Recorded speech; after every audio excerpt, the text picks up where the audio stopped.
आपने कहा कि लोकतंत्र सेनानियों को सर्किट हाउस विश्राम गृह में 50% की छूट और 3 दिन तक ठहरने की छूट दो।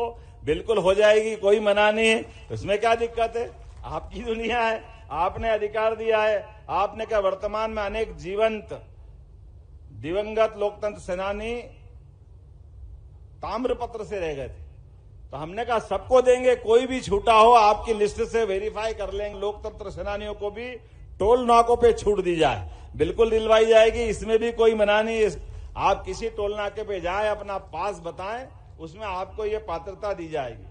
आपने कहा कि आयुष्मान योजना के तहत बीमारियों के इलाज पर व्यय के भुगतान में अधिक विलंब नहीं होगा। बिल्कुल नहीं होगा, किसी हालत में समय पे भुगतान होगा। आपकी ये समस्या भी हल करेंगे। बल्कि एक चीज और जोड़ देता हूं, कोई भी हमारा स्वतंत्रता सेनानी के समान लोकतंत्र सेनानी भी कोई बीमार होकर कहीं भी किसी स्थान पर रहेगा और उसको तुरंत गंभीर चिकित्सा अवस्था के आधार पर अगर एयर एम्बुलेंस की जरूरत पड़ेगी, सरकार वो देकर के उसकी भी मदद करने का प्रयास करेगा। आपके प्राण जरूरी है।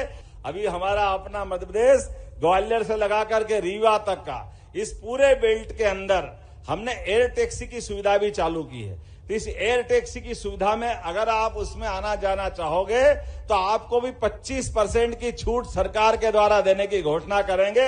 आकस्मिक रूप से जल्दी आना है तो एयर टैक्सी में आपको भी सुविधा देंगे।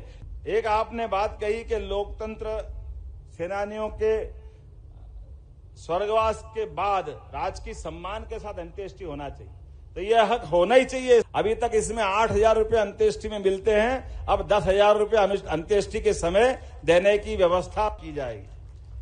आपने कहा आपातकाल को स्मरण करने के लिए पाठ्यक्रम में जोड़ना चाहिए, बिल्कुल जोड़ा जाएगा। स्कूल के हमारे इस पाठ्यक्रम में वो इमरजेंसी का संघर्ष तो स्मरण रखना ही है। कभी सपने में नहीं सोचे थे कि हम पक्का मकान पे रहेंगे, कभी सपने में नहीं सोचे थे कि हम शौचालय में अब तो राष्ट्रपति आदिवासी है।